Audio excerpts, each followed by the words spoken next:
Gambling ruins sports.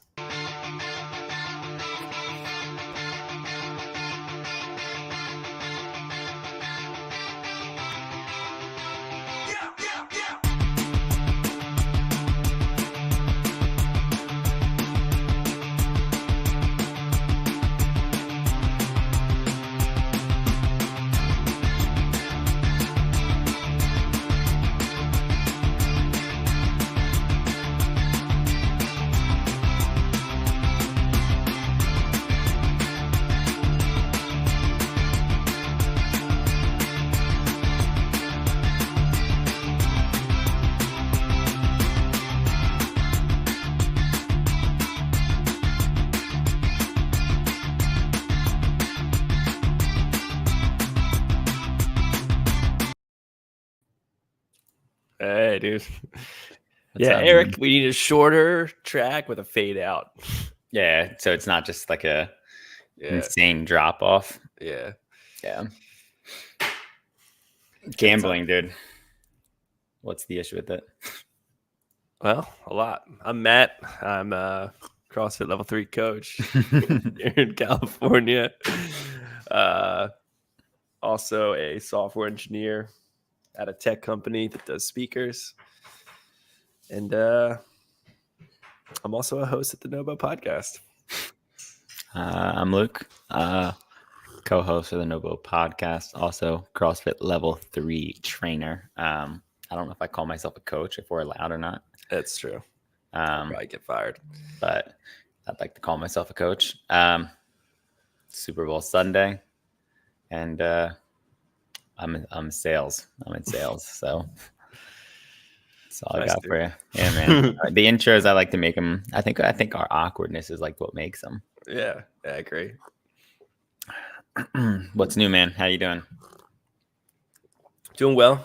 This fine day. It's a little bit colder, which I like. Is it Kinda cold make me- enough? Nah, I kind of want to. I miss snow, dude. Yeah, well, You know. do you miss? So here's my thought. You miss snow, and like somebody would counteract or counter argue with you right away that like, but you're going to miss the warmth. You're going to miss being outside all the time. Are you outside that much? Living in California? I talked to Chris at the gym about this a lot. We were supposed to use names. Yeah. I talked to this gentleman at the gym a lot about this. I need to get a setup going on outside so that I can work out there. Do you ever work from the porch at your house? No. No. I guess mean, you're a my little job's more too tied. impossible, You're yeah. a little more tied to like. Yeah. There's like no way I can leave the 3 screens. It's just too hard. Yeah. I wish that the office would set up a work outside area for us, but just would cost them too much money and issue. Yeah, you need a lot of stuff, don't you? Or like, is the microphone optional? This is optional. Yeah. Like I have just a headset with a thing on it. I could use AirPods if I had to. I know some guys use that, like Apple headphones. Just depends. I mean, I could do my job from my laptop. Like if I was just set up correctly, I could just be like, cool. Here's my list of people I'm going to fucking rip and just go outside and just start calling people. Yeah. And like, just once you learn your accounts inside and out, I could do that probably, to be honest. Like if I had to go work at a coffee shop, I could. Do people notice like that you talk to when you're on the mic or not? On this? Yeah. Yeah. Usually people don't say anything, but a lot of times if I'm in meetings, like the first thing everybody says, I don't know if it's a joke, is like, wow, you sound super crisp, man. Or just shit like that. I'd assume it makes a difference, but I can't tell like if with 100%. The phone, you know how anything across the phone line is always like not good. Yeah. I mean, when I called you on it before, did it not sound crisp? I don't know. Call me, dude. I'll do it again one day this week. But so what I think I was asking was, aside from the working outside, aside from that, living in California, do you take advantage of any of the perks of living here? That'd be a no, dude. That'd be a no. Well, the only thing I take advantage of is just that it's nice all the time. But what do you take advantage of? That the fact, I guess, that it's always nice. So like you always have. You don't plan for the weather. around okay. here. You're always Yeah. like, "Yo, we're gonna play football on Saturday." Yeah, it's never like, I remember that. Like back home, PA, Yeah, it was always like, all right, we're gonna play football maybe on this Saturday, pending. It says 30% rain right now, yeah. and then it was always like, it's warm out. We're still gonna play in the rain. It doesn't matter. I just think I don't take the advantage of the outside in California at all. The only thing we take advantage of here is like you just said, not having to plan. Like, all right, we're gonna walk the dogs. We're gonna do this. We're gonna go here. I don't programming at the gym. There's no Yeah. like Yeah, ever it's any probably like huge. hesitation on whether it's cold or not. It's never cold to the point where Yeah. people can't run in it. They can pick and choose, go for it. I'm fine with it, but I don't have to worry about like PA again. I feel like, whoa, it's fucking 20 degrees today, 10 degrees today. It's icing outside. Definitely no running. I always think about what John said, how the body adapts, because it is weird. It also adapts the wrong way too. Like, What do you mean? just like here in California, like all our members, myself included, like on a day when it's 56 degrees, a morning when it's 56 degrees, everyone's like, "Oh, the barbells are freezing," or Yeah. hold the pull-up bar. And I'm like, yeah, there's people in like Pennsylvania that hold the pull-up bar at like 39 degrees. Yeah. I used to make people go outside in the freezing. Yeah. And Well, we would just do pull-ups. yeah. I mean, in Washington, Janice would be like, yeah, go hit an 800. It'd be like Yeah. raining. Yeah. You'd come back soaked. It'd be cold. Like, because Washington's got that like bone cold. Yeah. Well, that's freezing. But I was also just watching on an Instagram reel. One of the CrossFit reps from our L1 has that gym in her garage, and she coaches like a bunch of ladies. And when it was downpouring rain, she had people doing farmers carries in the rain still. Yeah. So, but I just don't think living in California is all that. It's struggling, dude. What are the cons for you? I don't think there's any cons. I just believe that none of us in our circle take advantage of the beach, for example. I think me and Trill went to the beach twice last year when Kendall still had her old job. So on like certain weekends, me and Trill would go, and every time we got to the beach, fucking freezing. Me and Ken, I think, went to the beach maybe twice, same thing, freezing. And I'm not saying that's the beach's fault. I'm just saying it's like we just don't take advantage of it. And I'd much rather go to a lake. We got to dig in, dude. We got to dig in a little bit. I'd much rather go to a lake. The only time Ken went to the beach this year, I don't even know if I would. Yeah, well, I'm just trying to think here, big picture. Australia, Thailand, you had no problem at the beach. Yeah. I agree. I went every single day. And then set it back up. Is it just these beaches? Like, what if we lived in Laguna or Malibu? Maybe we would go. Or SB. No, maybe SB. SB is more suburban. We went to the beach almost every day in the summer. I think it's the other part behind it is just like life stuff. Like with my job, 9 to 5, basically. It's not 9 to 5, but yeah. It is. It's right. The example of it is 9 to 5. There's zero option for me to, in the middle of the week, go do that. Like, I don't even on my drive home, I used to stop at the beach and like hang out for a second. Now it's like, oh, wow, I need to get home and I got to get to the gym and I got to then rinse, wash, repeat. And I think part of that just comes with the speed here. Like nobody's fast. A lot of people will be like, the East Coast is a much faster place. I agree. But I also think that where we live, congested ass place. I'm going to diverge a little bit, but do you think the restaurant job stops people from growing up? Depends on the person, but yeah. I mean, growing up in like a sense of like when you use the word like adult, like you were an adult when you're working in a restaurant, but you weren't as structured.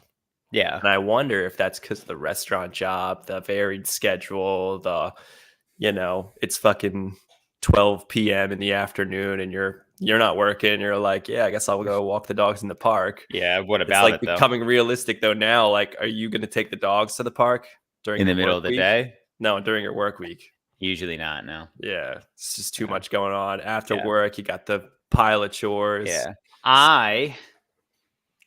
This is controversial. So, you can stop me whenever you need to. Okay. I just think something like I love coaching and doing all that. And we always talk about it, but that definitely gets in the way, like hardcore in the way. Yeah.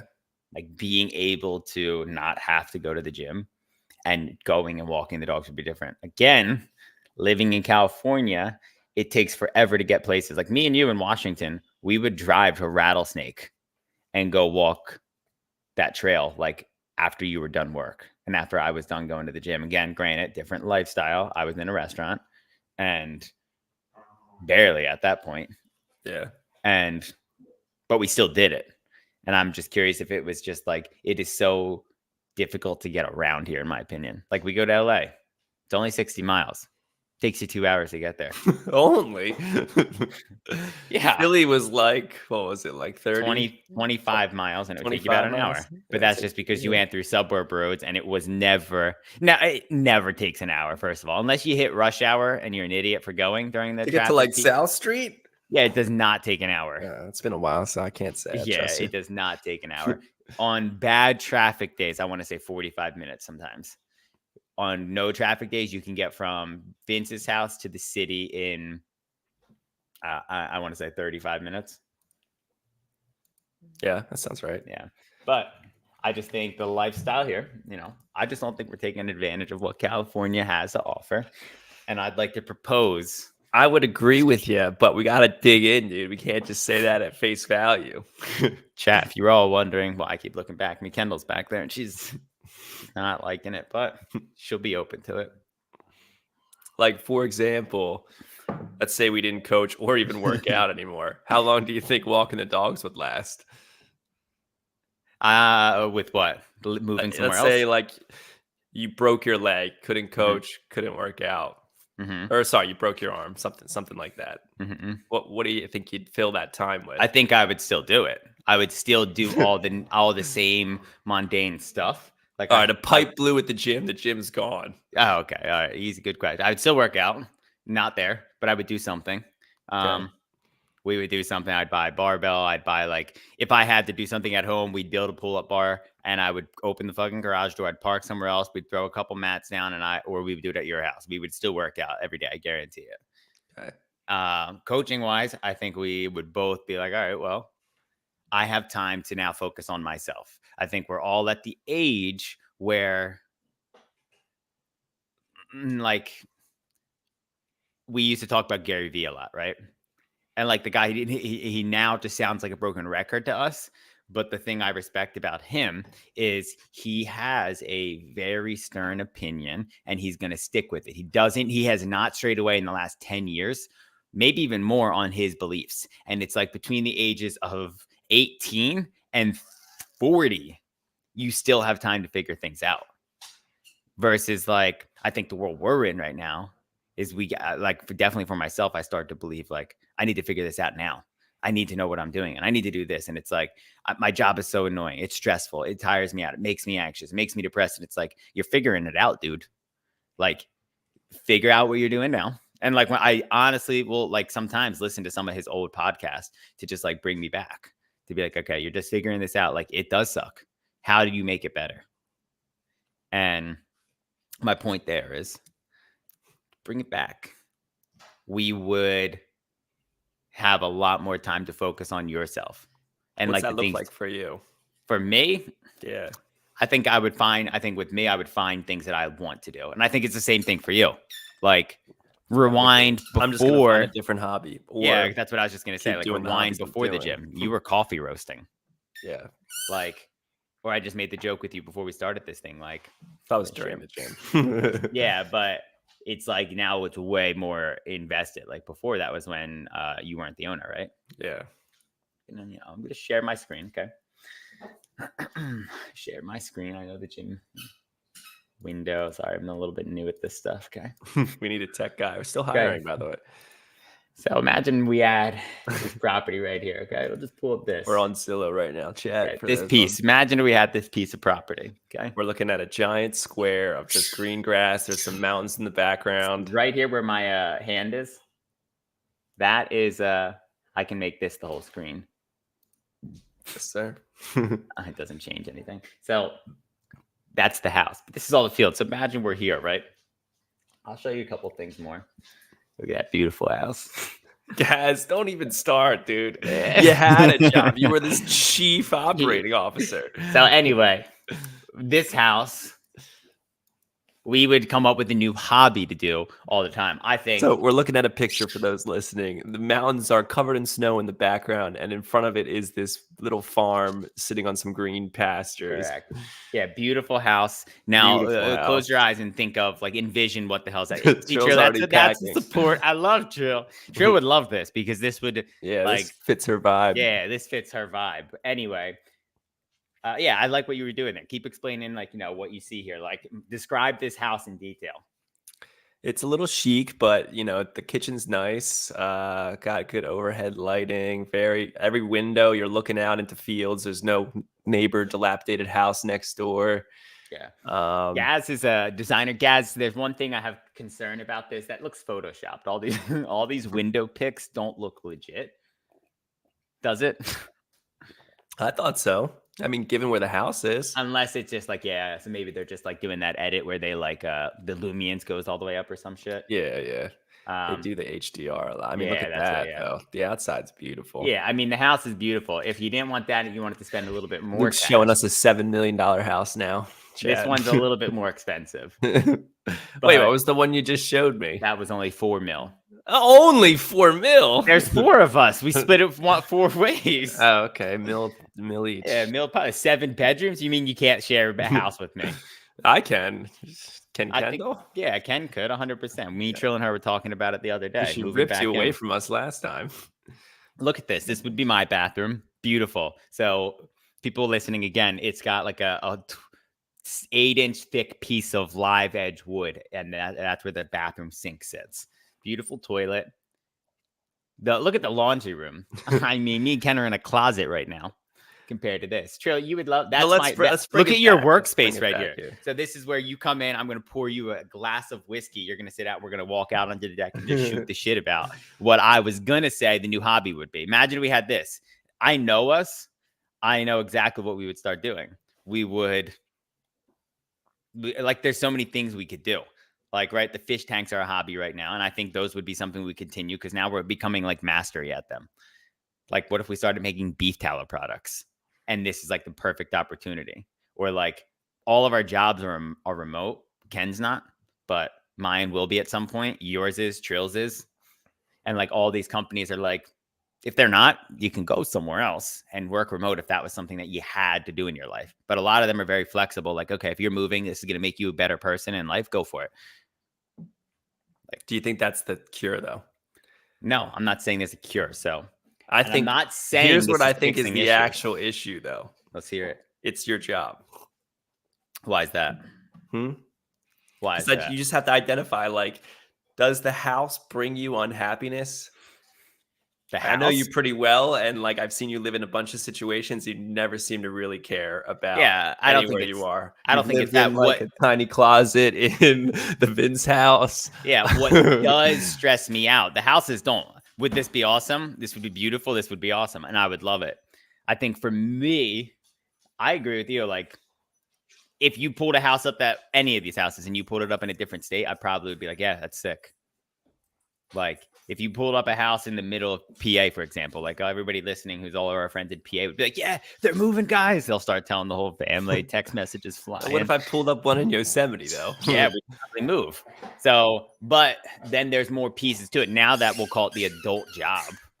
But hold on, stay on the house. And I get my W-2 and I'm like, wow, look at that tax. Hold on, stay on the house thought for me 1 second. Yeah.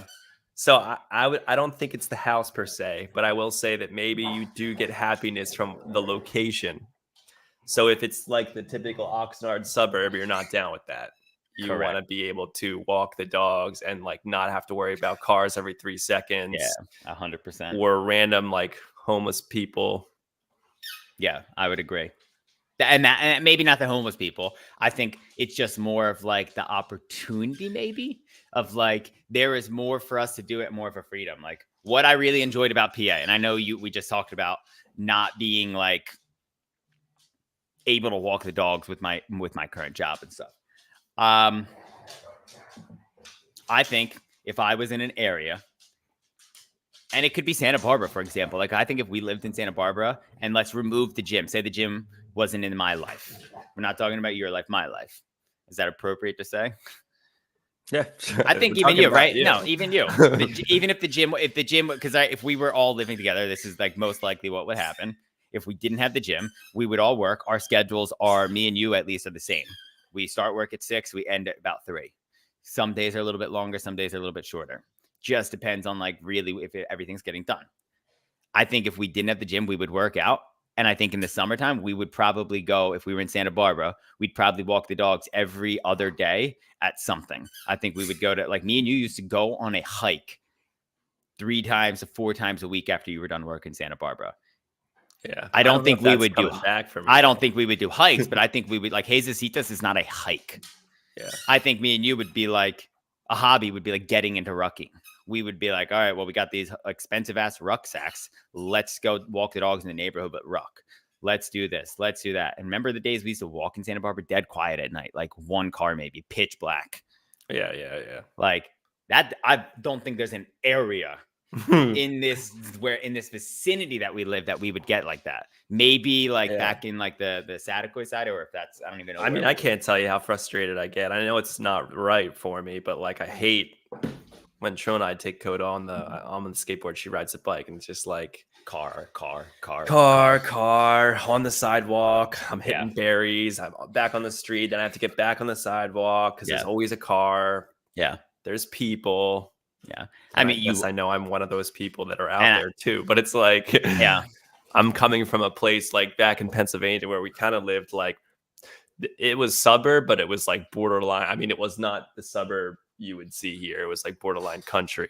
Yeah, but you could get to wherever you needed immediately. So that's where, like, I think in my head, and again, I don't know anything about it, never been there, but like Bozeman, for example, I'm assuming in the city, like one of the things I would look up right away would be like, okay, what's my lifestyle? I like to wear Lululemon. Is there a Lululemon in Bozeman? Cool. If there's a Lulu, there's probably other things, or like food wise, like the way our lifestyle is, a place like that, or I don't know about Colorado, but something similar would be like, okay, you get meat a lot cheaper. You don't have to buy Costco meat for $5 a pound. You can get meat for probably $2 a pound, or raw milk for $3 a gallon, not 15. Like, that's the difference for me. Like, those are little things. But doesn't that root back to your job? Why is that?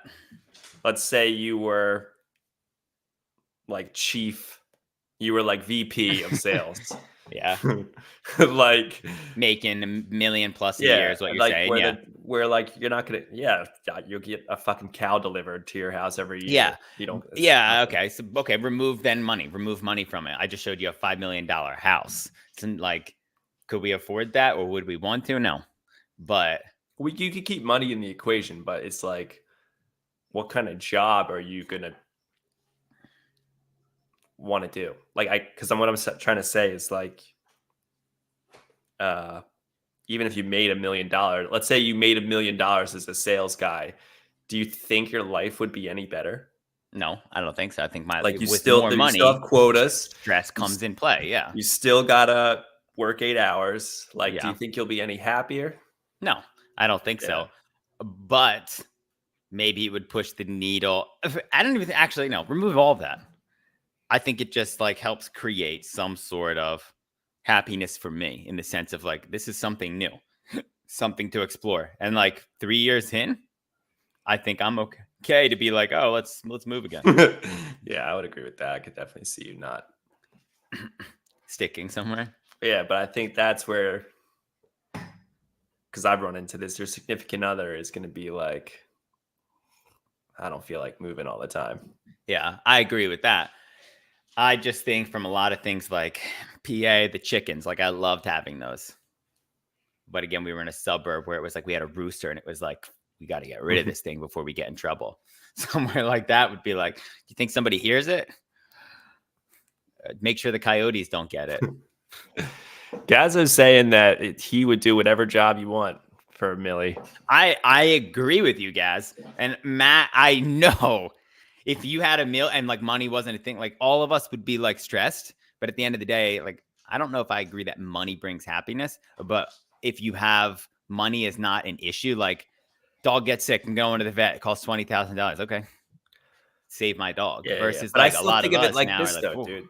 Like literally, if last week was the same exact week for you, Mm-hmm. but your paycheck was, I don't know, Quad. $20,000 they gave you Okay. at the end of the week. Like, do Okay. you think you're gonna be during that week? You think you're gonna be just as stressed, just as unhappy, just as freaking out about Yeah. like, yeah, Yeah, I agree. I don't think moving somewhere has anything to do with any of that at all. right, right. What I'm going after though is like, because the whole reason you want to move is to be happier.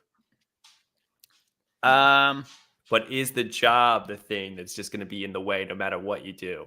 Potentially, And but I that's what don't. I'm struggling with as a 30-year-old. Yeah. It's like, And well, and I gosh. think that's the Gary V thing, right? We're constantly trying to figure it out. So I don't want to. We could divert from it. We've been talking about Montana for long enough. It's one of my goals to go visit it at least, and sell it to you guys. So we'll all go as a fam, and I'm gonna be the biggest salesman I can. I've been learning a lot more to like be really pushy. Like now I talk to people and I'm like, I'm salesy at this point, and it makes me laugh because it like used to make me like throw up, but now it's just part of the job. Like I have to do it to be successful. And nobody says anything, but so I'm gonna sell it to you guys. You, Trill, Ken, we'll do that one day. But that's what I was saying about the Gary V thing. It's like you're still figuring it out, and what is wrong with that?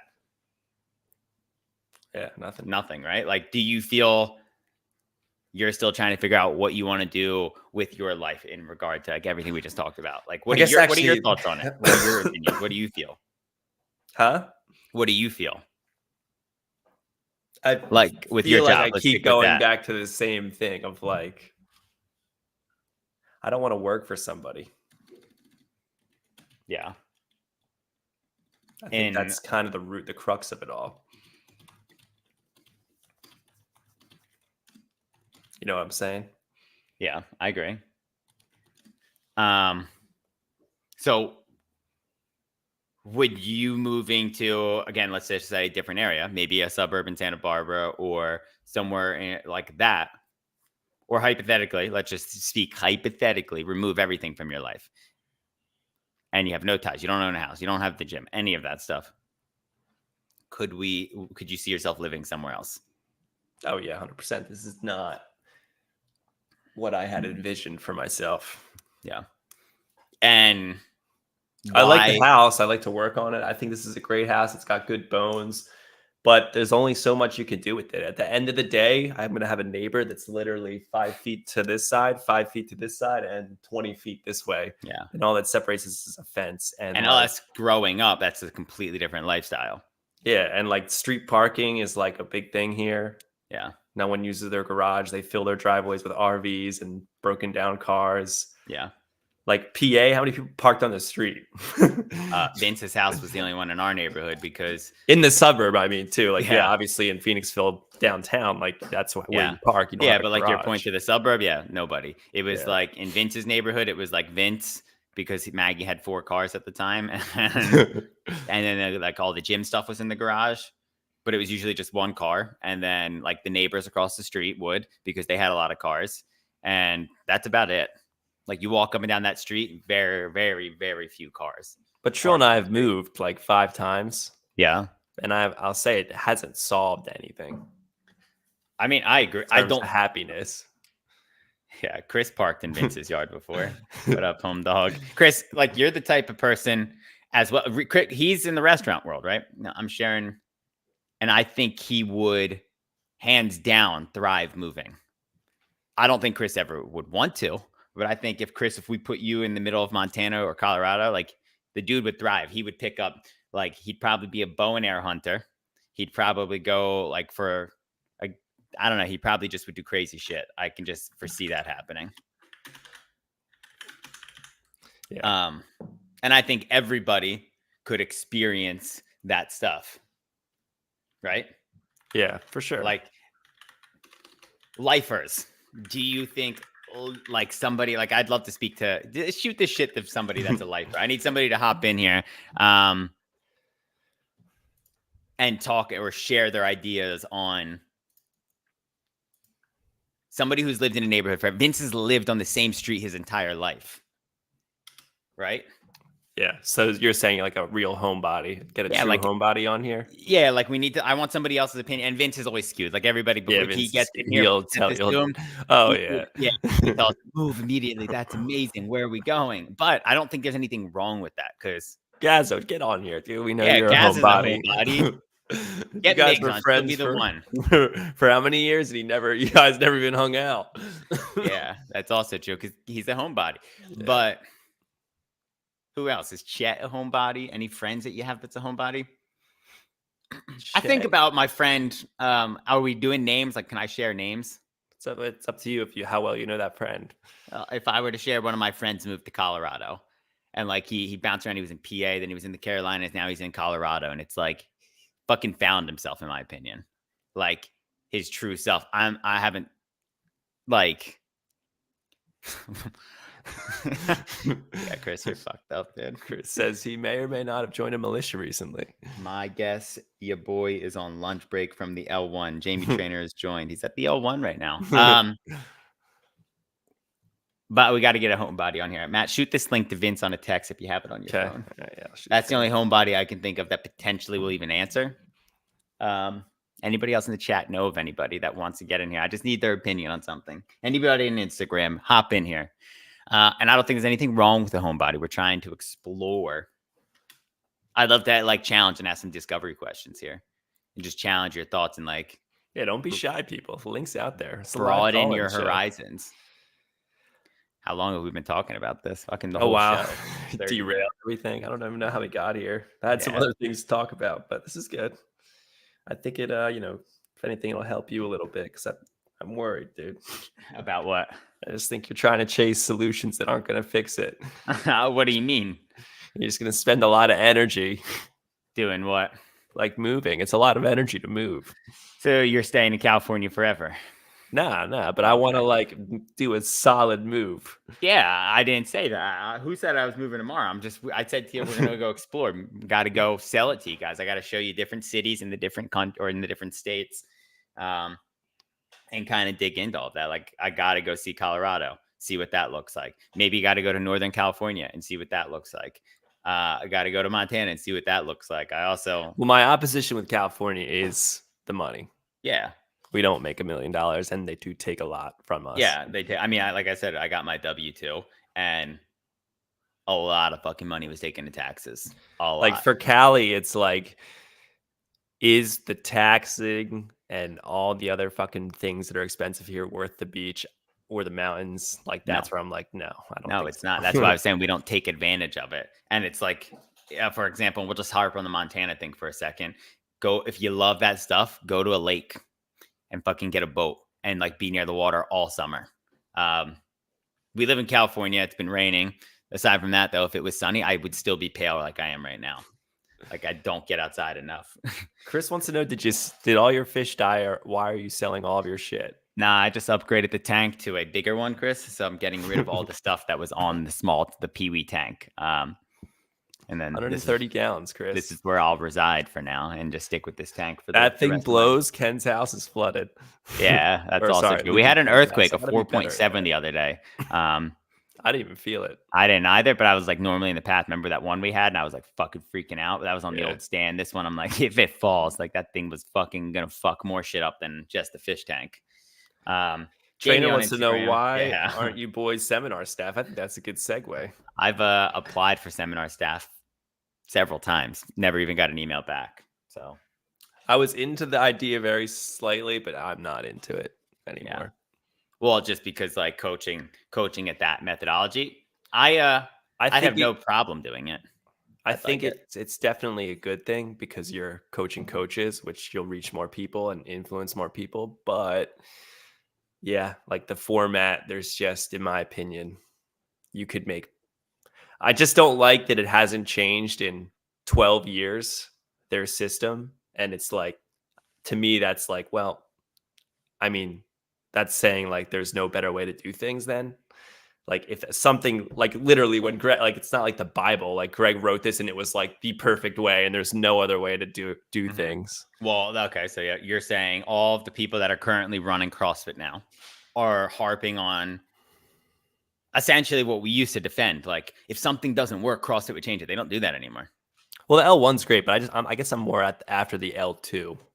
So like the L3 one was a test updated type of deal, or No, just like why is that a the thing? methodology, not of CrossFit, but of coaching. Mhm. The CrossFit way is 12, what is it, 20 years old almost. Mhm.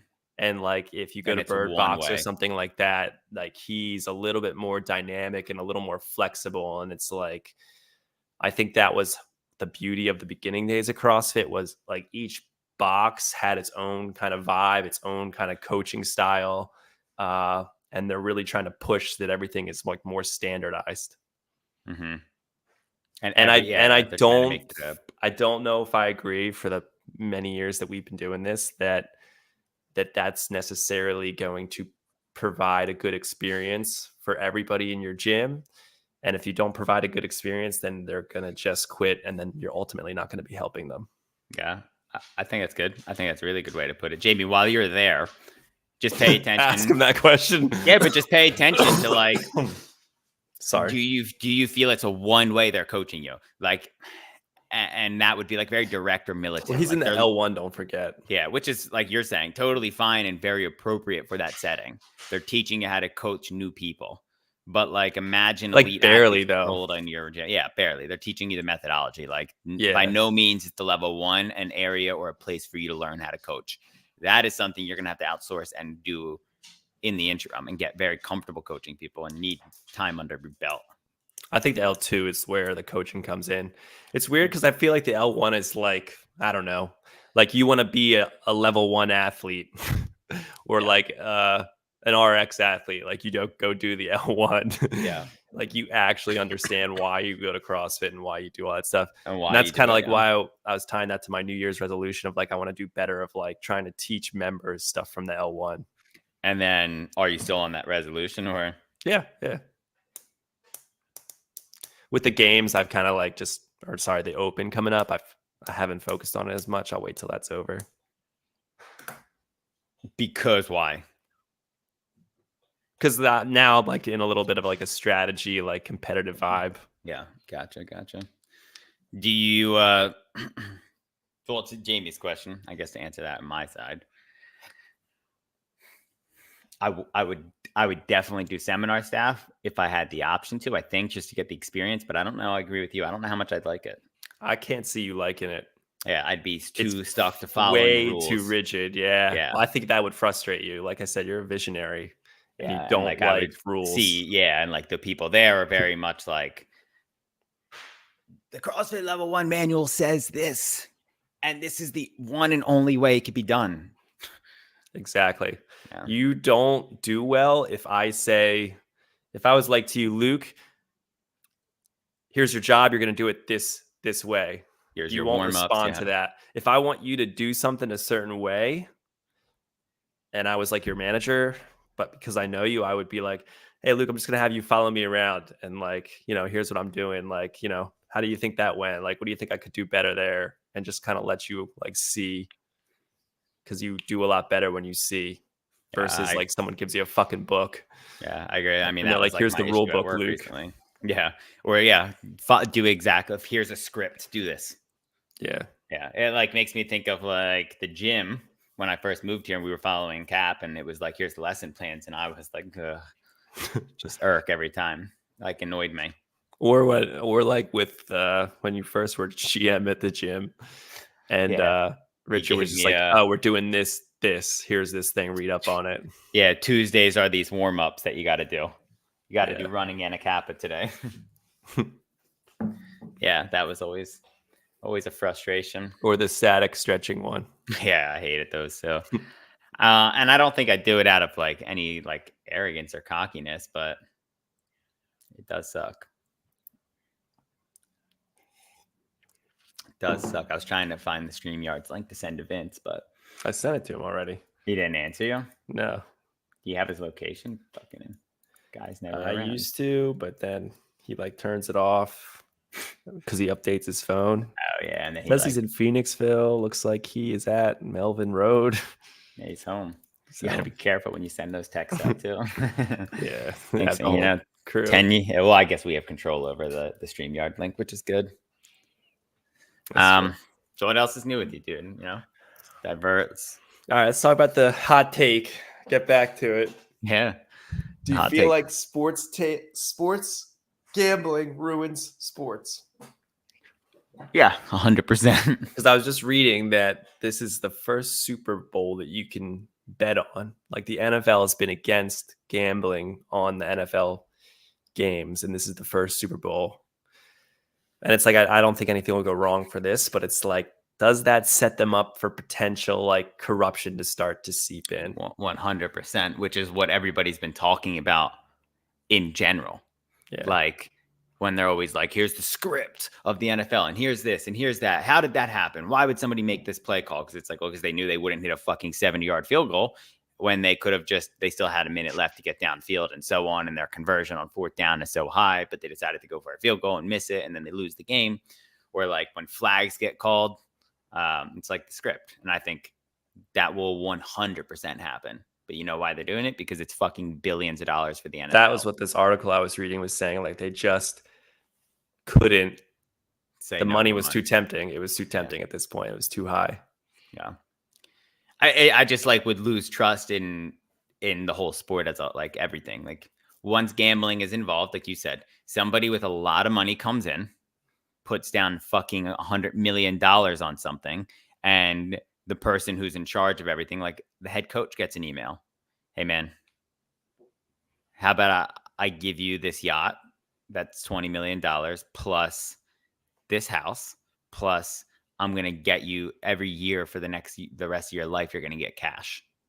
Like every year you're going to get $1 million in cash. Like you're set and your kids are going to go to Harvard and all of this stuff. Coach is like, okay, here's the play calls we're running and here's how we're going to lose this game.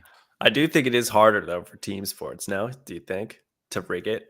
Yeah, it's hard, but like when players, I think, have respect for the coach. And like boxing's a little easier, yeah, I would think. 100%. One person. Yeah, which is where they're like betting, like the Logan Paul or Jake Paul, when they're like, hey, knock this guy out. But I think those type of people go against the grain. Like they're young and they have a lot of money already. They make money elsewhere. Like he wants to just win. So he doesn't give a fuck, I don't think. That's my opinion. Maybe I'm completely wrong. Gaz, you can correct me. But it's also like to your point, we are talking about a lot of fucking money. Because like a head coach already makes a lot of money. A lot, right? I'm assuming. I would imagine. I don't think they make as much as like fucking Patrick Mahomes' $500 million contract, but they're I would imagine they're making upward a couple $1 million a year. Reed is one of the highest paid head coaches. Sean Payton makes $18 million. Sean McVay $14 million. The guy's Mike Tomlin makes $12.5 million a year. Yeah. Wow, that's a lot of money. Reed makes $40 million. Oh, well, I mean, my boy Andy's a winning coach. Yeah. But like even when you hear like, I don't want to divert from it, but he's like, yeah, he's just better at talking to people than some of these coaches. He's like very unemotional. He talks to his guys. Like you hear stories from Kelsey and he comes in and just tells them what's real. He did good with the Eagles too. Like they loved him. Yeah. He didn't win a lot. No. We always were 8-8. So there was like a shift with the Eagles, but I don't know if that was because of Reed. Yeah. Hard to say. Yeah. But no, I think gambling's bad. I think gambling is bad in general. I think the same thing will happen no matter what. Like when you go to Vegas and you're gambling on a card game, like that's just like you got 50% chance of winning money. Yeah. Like, or gambling on like a slot machine. You're just putting money in and there's a fucking 1 in 1,000 chance that you make money. And there's so many people doing it that each person spends $100 and throughout the night, we'll say 1,000 people go in. That's a lot of money and nobody won. And then all of a sudden, after $20 million are rang up, one person wins $1 million. And it's like just constant profit. I don't understand how sports betting works. I want to get like FanDuel or DraftKings and try it. Yeah, I don't get how it works. Do you bet on players, stats? I'm sure you could bet on anything, but I think you bet on everything, like the spread of the game. Yeah. And then I think you bet on like Will Jalen have 250 yards of receiving or passing today? What will his percentage be? Like, you can get down to the nitty gritty. Like, Yeah. but the way it works, it doesn't make sense. Like, how do you make money? Like, Rocco used to make a lot of money, or not a lot, but he would make a chunk of money on some things. Well, you Like, just pick. You're like, it's all about the stakes you want to play, and if you pick the right pick, mhm. like if you pick the Eagles and they're the underdog, and you put like I don't know, $200, you could probably double your money. Yeah. Yeah, 100%. But Yeah. like in that instance, is betting $200 to make $200 more worth it? Yeah.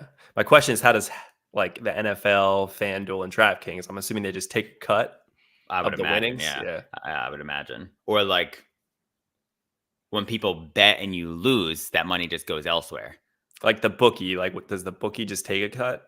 I would imagine. Like, right? Yeah. Imagine somebody bets on, like, we'll use for the Super Bowl today. Travis Kelce's gonna have 4 touchdowns. Yes or no? If he gets 4 touchdowns or more, and you put $200 in, you're gonna double your money. You get $400, and then they divvy that out to everybody. But imagine he only gets 300 or 3 touchdowns. Where does Yeah. that money go? It doesn't go against the person that betted against him. It just goes where? Yeah, I don't know. Like, because Yeah, other that's a people good are point. betting on like the Chiefs winning and with a spread of this, and I'm gonna guess the exact score, and like people win more money because they guessed that and like bet on that, and we're like, Brock Purdy's gonna have, like, in the second half, he's gonna have a bigger half, and he's gonna throw 300 yards, and he's gonna have 3 completions and whatnot. Like, I think Yeah. that's how nitty gritty. I could be very wrong. I don't. So do next year I'm gonna get those apps and try it for football. I think. Well, the first Eagles game is in Brazil, dude. So Yeah, we're going. yeah, maybe we'll move to Brazil. No, we ain't moving there. So that was kind of my hot take. I think, On yeah. to I the mean, CrossFit stuff, I dude. agree with you. Yeah, CrossFit. What do you got for us today? CrossFit. Well, we got the Open coming up. We've talked and been drilling the game stuff a lot. I guess I kind of want to stay on that and I guess talk about some Open stuff. Yeah, what do you got? What do you got on the Open? What are some good things that you think the Open brings? I think it gives us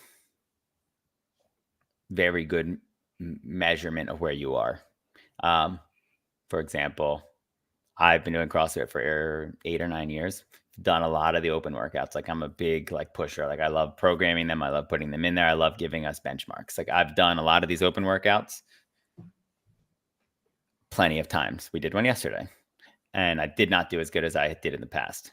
And it like gives me a really good understanding of like, okay, here's all the variables happening in my life versus what was going on in my life back then. I slept better. I didn't have a shoulder injury. I didn't just have the flu or COVID. I had a different job. I had I'll less agree with you stress. on that, actually. I do think the Open workouts are very well tailored tests. Yeah, like They're very good tests. thought of. They're very good. You can easily pull a stimulus out of them and like make it more like a workout day too, if you wanted to. Well, and that's where I think so. Even if you don't redo it, there it is so like exactly transversable, if that's a word, into everything else. Like, let's do last year's the deadlift, or not last year's, the year before that, the deadlifts and the burpees.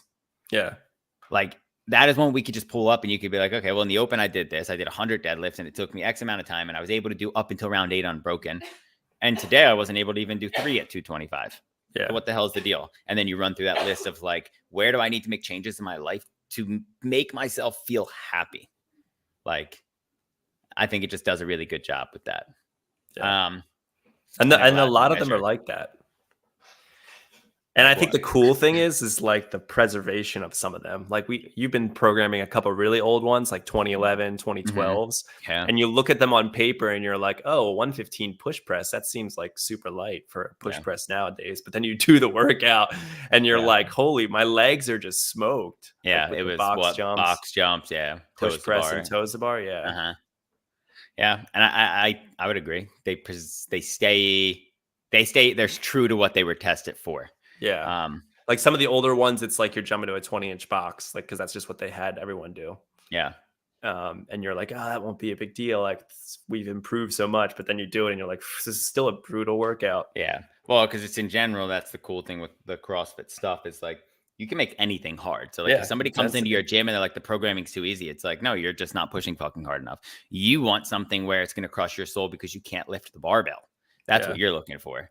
Yeah. But 7 minutes of burpees, you can make miserable. Like, actually, and that brings up, that's what I wanted to talk to you about with CrossFit too, was intensity. And I was having a conversation with somebody. It might have been on the phone, like selling it, but it's like, or no, maybe it was at the gym. But like, intensity is totally an athlete's thing, right? Like, as a coach, how well are you really going to know if someone's being intense for that given day?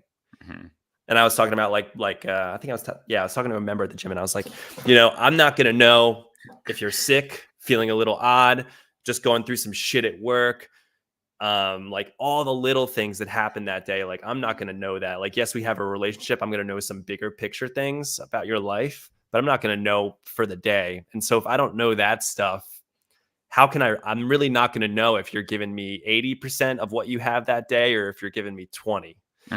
But I think that's the issue. Like, for any athlete out there, you never want to just come in and give 20%. You're just going to hurt yourself in the long run. Yeah. Yeah. But such a wishy-washy concept, right? Because like, yes, intensity is particular to that person on that given day. And it's like, yeah, maybe Luke's just gotten over COVID. And so he is being 80% intense, but that's to me, it looks like 20%. Yeah. Yeah, but it's relative to one's physiological and physical capability in that moment. Yeah. But to that point, also, I think, to not pull away from it, but that's where coaching comes into play.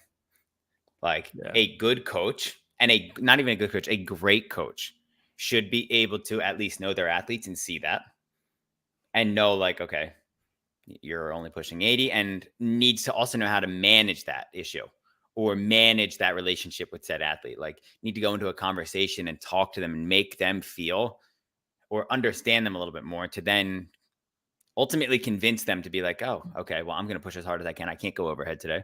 I'm going to do front squats because of X, Y, and Z. And like, I feel really good about that decision now. Like, I feel confident. Like, if somebody goes in and is like, my shoulders hurt, and you're like trying to figure out what to do, and you don't have an answer, and you can't convince them mentally that, like, hey, what we're doing is going to be beneficial, you failed as a coach. But you're saying, like, all right, it's before the workout, we're warming up, maybe we're hitting a specific workout or warm up, and then I see athlete B, and I'm like, man, they're looking like 20% today. What's going on? Like, I got to go up in there and kind of see, like, all right, what's going on? Are they just being lazy today, or are they like going through something? Yeah, and I think and then try to adjust that, make a correction that they step it up. Yeah, and I'm not an expert at this, and I'm not good at it. Like, I'm still getting better, but I don't even think going to them and being like, hey, you feeling okay today? That's a trap. Right, because once you ask that question, now they're thinking in their head they're not okay anymore. Yeah, you're right, man. Like, I didn't sleep well last night. It's this. It's like, you need to know what's going on in said person's life. Like, let's use football for an example. Nick Sirianni and then whoever coaches Jalen, the offensive coordinator, and then the QB coach, whatever, they have a coach for fucking everything. That guy probably knows exactly what he does every day in his life. If he has a girlfriend, if he has other hobbies, if he has a dog, if he has a kid. Like, Kelsey's a better example. If he comes in and he's fucking exhausted looking and something like that, it might be like, hey, how are the kids, man? Oh, sick, shit. Right away, okay. A, you're bringing sickness into all these guys in the field. B, you might be sick yourself. C, that's why you might be playing like shit. Your balance is off today. You might start to get sick. Like, every little thing you need to know about. And I think that's what separates like a great coach, because it's a mental game. Like, I can go in and be like, hey, Matt, how's your hip? Right away, now you're like, I feel it now. Yeah, you just brought it to my attention. My hip's coming up. My heels aren't staying down. But how do you address that as a coach? Like, what would you do different? What? Like, just throwing you on the spot, I guess. After saying something like that, me and you're my coach. We're going through it. I'm doing pull-ups or pullovers, for example. Like, we could do, like, let's make it simple, pull-ups. What are you going to do differently as a coach to help push me to improve my intensity as an athlete? Like, what would you tell me? As an athlete. So can you do pull-ups? Mm-hmm. Like, Yeah, what are you me. trying to say? You It's know you? me. Yeah, I Yeah, have a well, shoulder injury. you got a shoulder issue. Yeah. So instead of coming up and tapping my shoulder, I want you to think of something right now that you could do different. I could just take you off pull-ups, Okay. What's that going to do for me as an athlete? help you be a little more intense, But how little are you less going to do worried, that? little How are less you going to focused. convince that? That's the hard part. Yeah. So what would you do in Especially this instance? someone like you. Yeah. So like, what would you do in this instance? Because I've been trying this with a couple people right now, and I'll share mine, but I want to hear yours. Yeah. I got to So think on it. You're a tough one, dude. Well, and then choose anybody. Like I've had people say to me, like, I'm going to, like you said, I'm going to go 20% today because I don't feel good. My job as the coach is in the beginning at the whiteboard and as the general warm up is going on to identify people that might not be themselves today, essentially. Or like, hey, you know people's injuries, they're going to tell you if their shoulder hurts. You just got to remember that stuff and like keep it in your mind. So maybe it's like, yeah, but there's a fine line because there are, like, I'll use you as an example. Like, there's probably things that you feel like you can do, but you probably shouldn't do I agree. until you get some more answers on your So here's my thought. issue. Why not as the coach and like CrossFit as a whole? What if we went up and said to people like, hey, as we're going through pull-ups, let them do their fucking thing. Let them go through it. Let them jump on the bar and then be like, hey, I want you to come try this over here. Like throw them on the GHD machine for the first time. Yeah. Try these out. And I want you to go faster and faster and faster and faster and be like, hey, I think this would be a really good, like, do this today. Like, I think it'd be really cool for you to try something new. Yeah, you're not going to get RX on it, but like it's going to allow you to push harder on the deadlifts because now we're not frying your shoulder. Let's come back to that RX thing because I want to talk about that too in relation to this. Mm-hmm. But also, like, to your 20% thing, I think that's the hard part and the crux of what I was trying to talk about is like, I think 90% of the people in the gym don't push intensity relative to their physiological and physical needs. Mm-hmm. I think a lot of them really use that as a scapegoat. And it's to Yeah. your point, right? Like, yeah, maybe I shouldn't ask you about your shoulder every day. Yeah. Instead, just be like, maybe not even tell somebody what to do, but I'm thinking like, what if I paint the picture or give them the tools to just be like, hey, the priority is intensity. Always. And always. Because Every that is time. how Yeah. you, like yesterday's workout, for example, I could have gone 95 pounds. The pain was not there. The strength from me not doing that at good mechanics for months now, a year, Yeah. has really paid dividends. Like 75 pounds yesterday was a good number. I probably could have gone lighter. Yeah. Probably could have gone 65 pounds and would have gotten, I might have finished the workout then. And that's probably what I should have done. Yeah, I was thinking about this when I was teaching the class. So we were talking about open 20.1. It's very simple, 10 rounds for time of 8 ground to overhead at 95, 65 and 10 bar facing burpees. And so for most of the open workouts, I've been letting people treat them like open workouts. Like, hey, if you want this to be like your RX, like don't worry about stimulus. Mm-hmm. If you want to get a workout in, like, let's talk to me. I'll talk to you about stimulus. And like, yeah, I agree with you. For that one, put something on the bar you could always do unbroken ground Mm-hmm. overhead, whatever it is, snatch, Mm-hmm. clean and jerk, doesn't matter. Like I literally was like, I could probably have Caleb and Jim just do an empty barbell. Yeah, and what will happen? You can make it not be unbroken by just pushing them harder on the burpees, but it will allow them at that weight to push harder on the burpees. Yeah. And like, and exactly, that's, I think, like, what that workout comes down to. Yeah. Is the burpees. Yeah, definitely. Yeah. I think it comes down to that in most workouts, though. It's just like, yeah, where am I slowing down and where can I, like, again, like people with the shoulder injuries, like, let's use the example. Let's use wall balls and pull-ups. You're going to slow down at some point because you're going to be like, I do it all the time. I'm like, oh, fucking thing hurts. And like grabbing it, trying to like loosen it. And it just 90% of the time, it just feels fatigued. And I'm not saying do this every day. Like maybe like Friday's workout was simple. It was something where it was like, try these new things. You're going to push. You're going to be out of breath. You're going to do isometrics. You're going to try new things. Then the 5 other days you're in here, don't irritate the shoulder. Yeah. Like push intensity on other things. So if it's a wall ball and deadlift day, don't do the wall balls. because your shoulder's going to get taxed on the deadlifts. I'd rather you push the intensity everywhere rather than like you going slower and slower and slower because you can't hold on to the deadlift bar. Yeah, it's like, to your point, everyone out there listening, is intensity is the priority. So like to Luke's point, like if you're over there and you're like, I'm gonna do handstand push-ups, but my shoulder's been bothering me or my wrist has been bothering me, and it's like you're doing handstand push-ups, specific warm-up already, like wrist is bothering you, it's getting tight. Like, don't go into the workout thinking, all right, I'm gonna do one handstand push-up, rest, shake my wrist, stretch it a little bit, do another one, and like eat up time. Because then you're just going slow and you're just not gonna get results. It's not worth it. Yeah. Like, it's better a lot of people can work around the injury by slowing down, but it's like, you got to realize you're hurting. Yeah, just don't do it. That's the difference. Like your fitness will continue to go up if you can decrease injury time. Like for the shoulder, I think I did pull ups or ring rows the day and sit ups the day we did the running Cindy.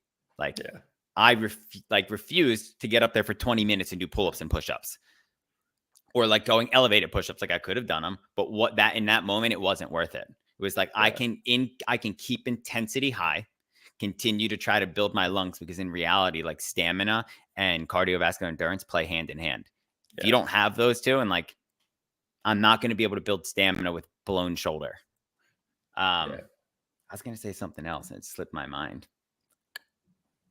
I also was thinking for you, I had this thought later, and now that I had some time to reflect, but I think for you, I need to recommend more single arm stuff. Yeah. Like single arm ring rows. Yeah. Single arm dumbbell presses. Yeah. So that your one shoulder is still, your semi-good shoulder is still getting something that maybe it'll help your other side. Yeah. I even think like, as Birdie would call them, interventions, right? Like, hey, pull-up day. And I did this the other day. And like the funny thing is it didn't work the way I wanted to, because people were like, I'm not doing that. Yeah. It was like, hey, if you're doing pull-ups, you have fucking great shoulders and you're good at kipping, go over to this part of the room. Anybody else who has in the last 6 months said they have a shoulder problem, come over to the wall. And we went through like bandit things where you were working on getting the lats engaged, getting on the subscapular engaged. And we did some other stuff and they all kind of just stared at me. And like, it was the intervention. It was like, hey, these are tools that I'm teaching you now that you can use in the future to like get your shoulder warm up, or when your shoulder is bothering you, or when it's not feeling correct, like get things moving the right way again. And repetition, I think, is just what cures the mind. Yeah. Like if you start to do things really poorly all the time, and again, that's the point. That's why coaches are there. Yeah. Like how many times have you seen people not do what you wanted them to do? A lot. And then every time you try to slow them down, how's that go? That's the other end of the coin that we're talking about. Yeah.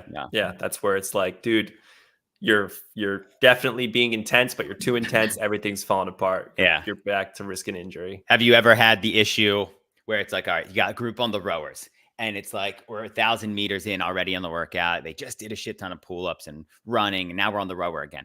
Boom, their hips are coming forward. They're letting their knees go before everything, and you're like, whoa. And you go over and you try and coach them, and they just don't stop. They're just going. And like sometimes I'm like, I literally am like, time out, stop, freeze, and they just don't do it. Yeah, and they just keep ripping, and then they finish, and they're like, I'll do it next round. And it's like, no, pause. Yeah. That is part of intensity. The nice thing about the rower for me is it's easy because I just jam my foot on the rail and you have no choice. But to your point, you can't do that like on a barbell movement because you're going to probably get yourself hurt. Yeah. Like the only thing you do would be like get in there and like hold the barbell on the ground and be like, stop for a second. Yeah. But part of intensity in my mind is like, you break the point. That's like threshold training, right? Once your mechanics break down, you're in a bad spot. But I think also the intensity portion is you need to, as the athlete, you need to be able to understand how you're moving in space. And if you're not moving correctly, intensity is decreased because you are not as maximal with power. You are not driving as hard as you can on the rower. Heart rate does not mean intensity.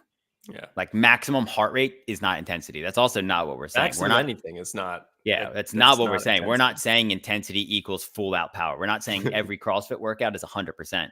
Yeah. We're saying like in more intense than where I am right now. And that might be a back squat, 1 rep max. Like I want you to fight coming out of the hole for at least 7 seconds. and we're only doing it 3 times. You're going to get 7 minutes of rest. My favorite is on a heavy day. We're getting 3 minutes of rest. That's way too much. It's like, well, you're not heavy enough. Yeah. You're not pushing hard enough. You're not fighting to drive your knees out more. Maybe you're standing up and you're bouncing out of the bottom. Don't bounce today. Make it harder. Every time I do a heavy day, 3 minutes is not enough. Never. And it always goes by so fast. And that's all we have time for sometimes. And like some of those days. Well, I mean, it's technically enough. I mean, you're still in the first phase. Technically enough, 100%. Yeah. It's definitely technically enough. But like for you to push maximum, sometimes I need 5 minutes. If I'm doing, if you want me to do like that squat day that we had the other day, if I felt really good, I would have needed 4 minutes. I would have done 275, and I would have needed a lot of downtime. Yeah, and then you coach the class and you watch them and they're like, it's speed squats, and then they're done and they're just like, they look bored, and it's like, well, you're kind of doing this to yourself. Yeah. Well, the part there, and like anybody listening that does go to the gym, not talking about bad about you, that's our fault. We're not painting a good enough picture to make you understand or know why. I think we always say this at work, like knowledge is power. Whether you're buying our software now or not, just talk to us. Look at it. Like, I'm part of a team where I need you to explore it. And that's the same thing as CrossFit. Just explore it. Yeah. And I was thinking about doing that in the builds, the build phases for these heavy days of like, let's get something on the bar that maybe you fail. We're just in the build phase anyway. It's not going to ruin your whole workout. Yeah, 100%. Like you did with the sandbags the other day. Yeah. Like, try a weight right now that you're good. Maybe you'll get today. Fucking awesome. You did the 150. So that tells me 2 things. You can 100% do a barbell heavier. You're just afraid of it.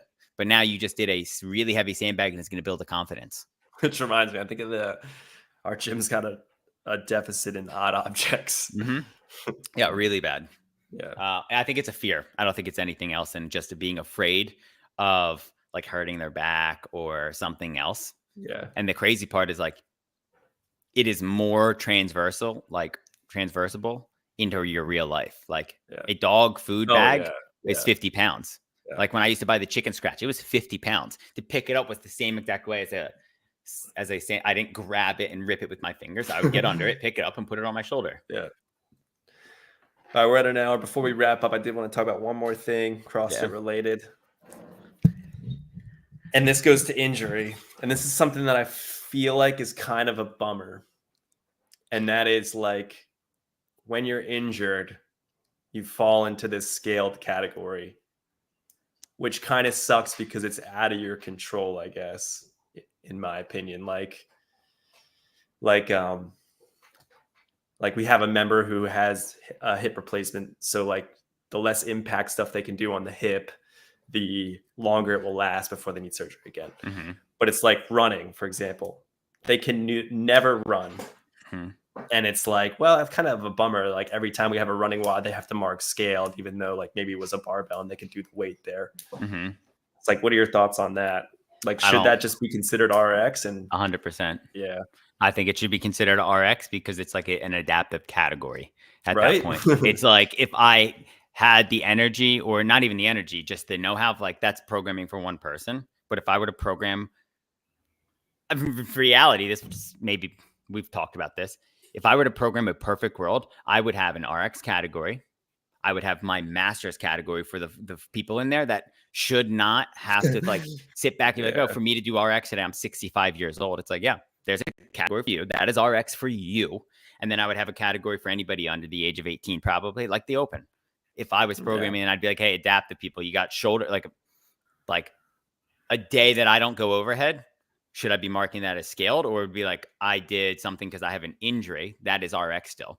I did single arm instead of all of my back and forth alternating. I did all left arm. Is that RX? Yeah, I would think so. I would think so too, but I'm not identified as an adaptive athlete. Yeah. But to your point, it should be like, hey, no, if it's a running day, maybe you always row, and that's what you pick. Always rowing.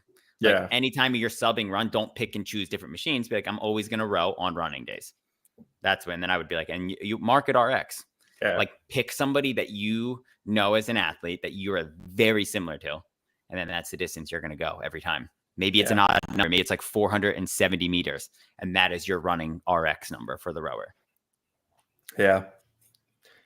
Yeah, I would agree with that. It's like, But it would obviously be hard because, you know, there's true injury and then there's like, you know, I'm injured for a couple days kind of thing because it's just a soreness. Well, yeah, and that's the difference. That's what I mean. Like you have to Yeah. identify as the injury. Like, Yeah. would I identify like until I had surgery on this? Yeah. I would not identify as the adaptive athlete. I would be like, okay, I'm going to scale it because I can go overhead some days. Should I be? No. Yeah. Like even with your hip, like some days you can squat clean 225, other days you can't even squat clean 135. Would you consider yourself RX still? No. Yeah. It's like it is not a legitimate reason why you can't. Yeah. Yeah, I swear that we could talk about this next episode. We should just talk about like, is RX good or bad? Yeah, we could go Because through I'm that always in the next back segment. and forth on that. And then the rest we're going to talk identity. I think that's a good segue too. Ken brought that up to me the other day, so I think that'd be a good one. It'd layer in next week. We'll layer into exactly what we talked about. How you identify. I like it. All right, dude. GG's. All right. Well, thanks for joining us, chat. Don't forget, subscribe on YouTube. Yeah. Spotify. All of it. You got to, go on Spotify. You can rewatch it. You can listen to it. You don't have to watch it live. We still have it out there on other platforms. Okay. One of my takeaways for our listeners is why don't one of you make it a goal to get on the live show? Don't forget, this is live. Yeah. You're allowed in here. We want call-ins. Call my cell. Click the link. Yeah, call ourselves. If you don't want to like Discord us, we'll throw you in. You don't have to show your fucking face, Gaz. Yeah, Gaz. 8:30 a.m. Pacific Standard Time usually. Book it on your calendars. All right. Back to work tomorrow. See you, dude.